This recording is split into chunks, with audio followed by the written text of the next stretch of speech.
Hey, it's Brunch with Brian this morning. How are you today? And it's Monday.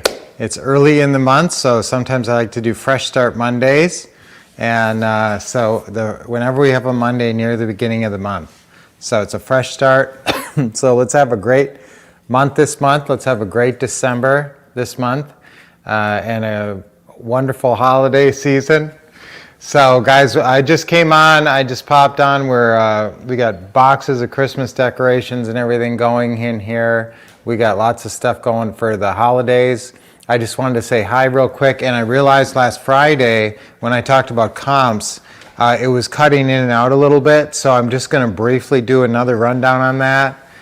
Remember that what I want you to do when you're looking for comps is if you can see a map, it's always good.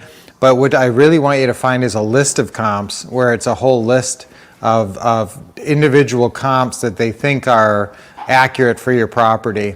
Different websites have these. Trulia has this. Trulia is sort of my go-to free website if you're not paying for any kind of a website to pull comps for you. There's a lot of pay sites. Dreams is a site that Ron LeGrand's Global Publishing uses.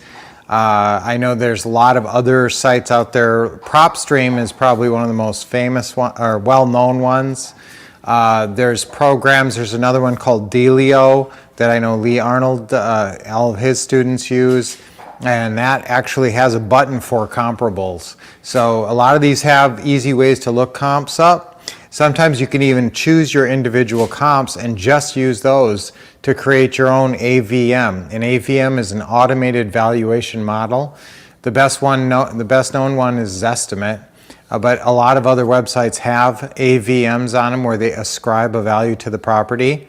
That's fine, but I still want you to look up. Usually what you're trying to do is find the two most accurate, highest comps.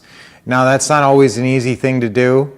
But and then basically price yours at that level in between those two or even at the top level. But it is nice if you can go on Zillow and look at old pictures of that other property, not totally trusting it because pictures are sometimes not accurate, but you can sort of get a sense of what kind of shape and what kind of other property that is in. Even if it's the same exact square footage, sometimes things are nicer, they have other features. Always take into account large features like you can add a couple thousand for a fireplace, and some things in a pool will add a lot of value in some areas, but not so much in other areas. In Michigan, a pool is not worth as much as in Arizona.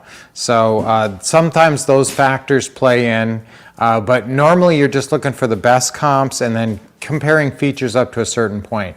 Now, when you do pull comps, if you can't find anything that close, and sometimes you can't find anything that close, like yours is 1,500, you've got one at 1,700, another one at 1,300, and you're not crazy about, you'd like it to be closer to yours, you can use a square foot multiplier. And so you can take whatever the square footage of that other house was. So let's say that one sold for $200,000 and it was 1,000 square feet. So that would be $200 a square foot. Okay, do you understand that? So it's 2,000 square feet, you divide it by how much it sold for, and then you come up with dollars per square foot that it sold for. And so in most areas in the country, mostly you're at, there's not a lot of areas that are below $100 a square foot nowadays. But if you get out into rural areas and small towns, and you can find that. But usually it's, most houses nowadays that I'm looking up all around the country for students and running comps for, usually they're about $150 to $250 a square foot, per $100 to usually about $150 to $250. So now you can calculate that from your other comps, see what they're getting dollars per square foot, then apply it to yours and multiply it out. So that's called a square foot multiplier. So if you do, like I said, if you have a property right next door that's a good comp, it sold for $200,000, it's 1,000 square feet, so that's $200 a square foot. So you could say, okay, mine is 1,200 square feet. So if I applied $200 a square foot, that would be $240,000, and so that's how you actually do it. I've got both the dogs here with me. Come here, babies. Oh, they're big. Oh, she is so big now. Wow, look how big. She's just getting bigger and bigger. She just got a haircut, S'mores. She's our Bernedoodle who's moving out really soon. And of course, Willow. Oh, come here, baby. So anyway, get to see S'mores a little bit there. That's fun. So guys, I use that square foot multiplier a lot, and I didn't even mention that on Friday. So a lot of times you need to rely on that. Look at all the properties in the area and what they're going for per square foot. And of course, if your property's in good condition, you're going to the high side of that. But around I'm finding between maybe 120 and 180 a square foot is pretty common.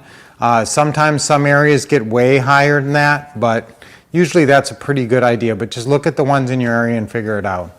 So that's another crash course on comps.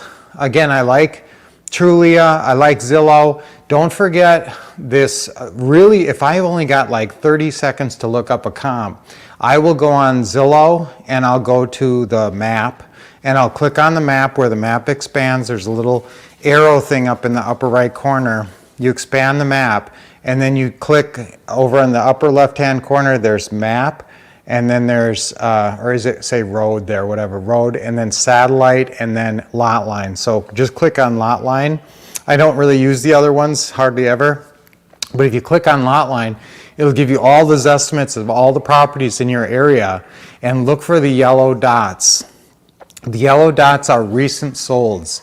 And so it's very quick and easy to just go on those yellow solds and click on them and actually pull them up and see, wow, that's just like my house.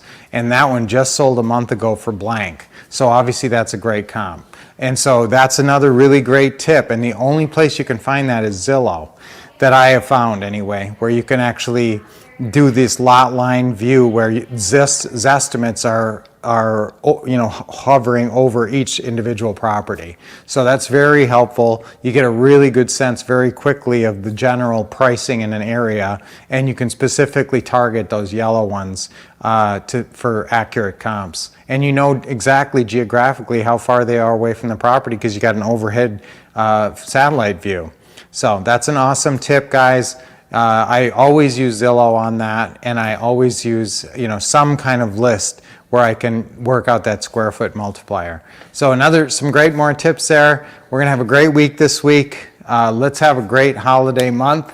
Don't forget, a lot of people kind of curtail their business and pull back on the marketing and everything. Keep going now, because this is a time when a lot of people are motivated to take action, and other people are not as active in the market. So get out there and make some calls. Stick to your calling and whatever marketing you're doing. All right. So thanks for joining me today. Our affirmation for today is, I'm going to have a great December. 1, 2, 3. I'm going to have a great December. 1, 2, 3. I'm going to have a great December. Yes. Let's have a great December. Start deep breathing. Deep breath in. With a big smile. Got to work out extra hard this month to stay in shape because there's so much bad food around. Another deep breath in and exhale, big smile. Another deep breath in. Oh, that always feels great. Great way to start the day. All right, guys, so I'll see you back here tomorrow. Until then, keep expecting success, getting awesome training, and taking lots of action as always.